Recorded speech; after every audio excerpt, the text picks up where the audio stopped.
सुप्रभात बच्चों, हिंदी कक्षा में आपका फिर से एक बार स्वागत है। आज हम आपकी रिमझिम पाठ्य पुस्तक से पाठ 5 दोस्त की पोशाक का अध्ययन करेंगे। पाठ 5 दोस्त की पोशाक। पोशाक का अर्थ होता है वस्त्र, कपड़े। दोस्त की पोशाक। बच्चों, ये कहानी दो दोस्तों की है, नसीरुद्दीन और जमाल साहब। इन्हीं के इर्द गिर्द ये कहानी घूमती है, नसीरुद्दीन और जमाल साहब।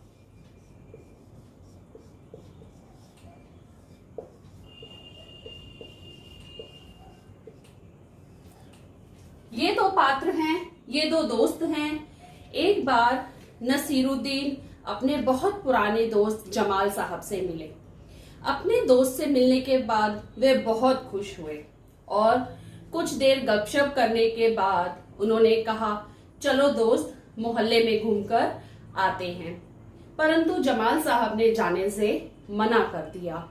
कहा, अपनी इस मामूली सी पोशाक में मैं घूमने नहीं जा सकता और ना ही लोगों से मिल सकता हूँ। नसीरुद्दीन ने कहा, बस इतनी सी बात। जमाल साहब फटाफट से गए और उनके लिए एक भड़कती हुई अचकन निकाल लाए और उन्हें पहनने को दी। वो अचकन पहनने के बाद दोनों दोस्त मोहल्ले में घूमने निकले। जब वे दोनों घूमने निकले दोस्त को लेकर उन्हें अपने एक पड़ोसी के यहाँ ले गए और कहा कि यह मेरा एक बहुत पुराना दोस्त है और हमारी आज बहुत सालों के बाद मुलाकात हुई है। जब नसीरुद्दीन ने अपने पड़ोसी को बताया कि ये जो जमाल साहब ने अचकन पहनी है वो जमाल साहब की नहीं, नसीरुद्दीन की है, तो जमाल साहब को बहुत गुस्सा आया और बाहर निकलते ही उन्होंने नसीरुद्दीन को कहा, कैसी अकल है तुम्हारी? क्या ये बात कहना जरूरी था कि ये अचकन तुम्हारी है? तुम्हारा पड़ोसी क्या सोच रहा होगा कि मेरे पास पहनने के लिए कपड़े ही नहीं हैं। नसीरुद्दीन ने माफी मांगते हुए कहा, मुझसे गलती हो गई, अब ऐसा नहीं कहूंगा। अब नसीरुद्दीन उन्हें हुसैन साहब के पास ले गए। हुसैन साहब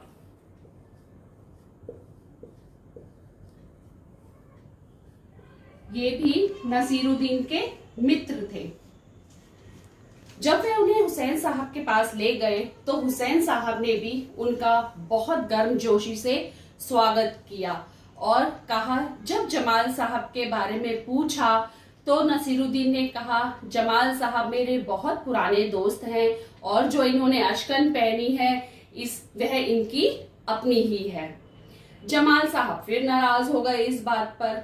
बाहर आकर बोले, झूठ बोलने को किसने कहा था तुम्हें? क्यों? नसीरुद्दीन ने कहा, जैसा तुमने मुझे कहा मैंने तो वैसा ही किया। पोशाक की बात कहे बिना काम नहीं चलता क्या?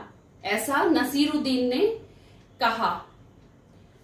उसके बाद उसके बारे में बात ना ही करें तो ही अच्छा है, ऐसा निर्देश उन्हें जमाल साहब ने दिया कि अब जब वह उसकी किसी मित्र से या किसी से मुलाकात कराएंगे तो वह अचकन के बारे में उनसे कोई भी जिक्र या कोई भी बात ना करे।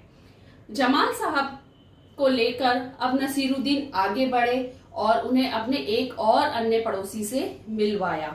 नसीरुद्दीन ने जमाल साहब का परिचय अपने दोस्त से करवाया कि यह मेरे बहुत पुराने दोस्त हैं और इन्होंने जो अचकन पहनी है वह इसके बारे में मैं कुछ ना ही बोलूं तो अच्छा है।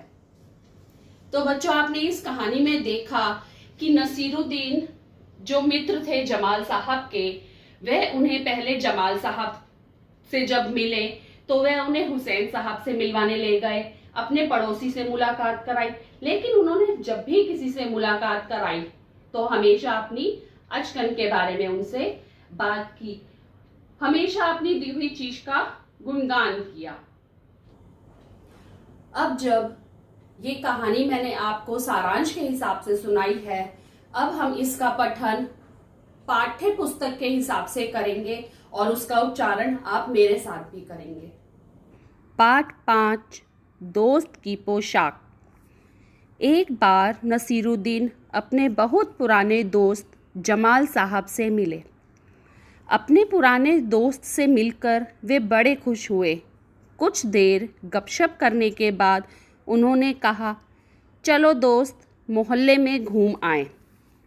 जमाल साहब ने जाने से मना कर दिया और कहा, अपनी इस मामूली सी पोशाक में मैं लोगों से नहीं मिल सकता। नसीरुद्दीन ने कहा, बस इतनी सी बात। नसीरुद्दीन तुरंत उनके लिए अपनी एक भड़कीली अचकन निकाल कर लाए और कहा, इसे पहन लो, इसमें तुम खूब अच्छे लगोगे, सब देखते रह जाएंगे। बन ठन कर दोनों घूमने निकले। दोस्त को लेकर नसीरुद्दीन पड़ोसी के घर गए। नसीरुद्दीन ने पड़ोसी से कहा, ये है मेरे ख़ास दोस्त जमाल साहब। आज कई सालों बाद इनसे मुलाकात हुई है। वैसे तो अचकन इन्होंने पहन रखी है, वह मेरी है। यह सुनकर जमाल साहब पर तो मानो घड़ों पानी पड़ गया। बाहर निकलते ही मुंह बनाकर उन्होंने नसीरुद्दीन से कहा, तुम्हारी कैसी अक्ल है?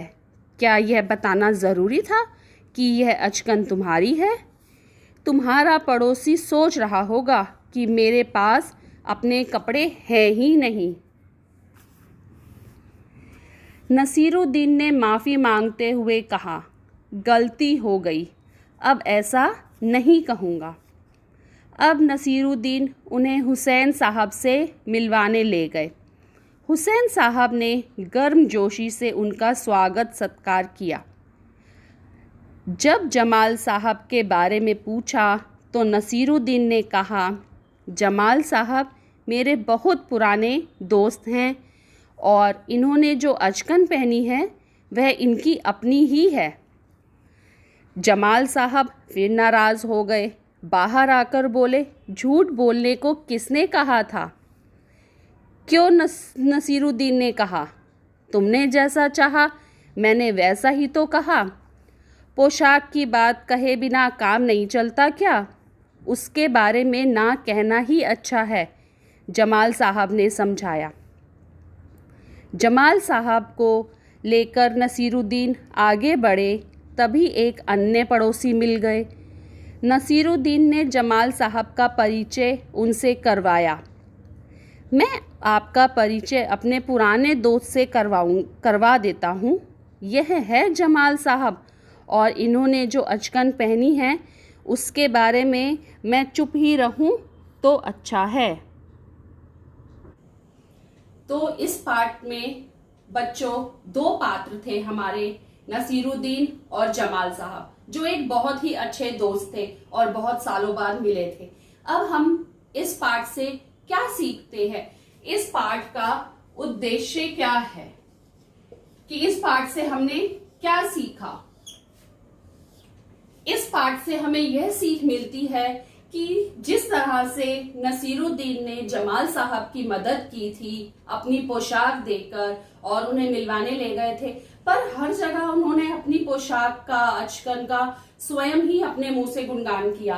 पर अगर हम अपने किसी मित्र की मदद करते हैं या बुरे समय में उसका साथ देते हैं तो हमें उसको गुणगान अपने मुंह से नहीं करना चाहिए, बल्कि निस्वार्थ भाव से उसकी मदद करनी चाहिए।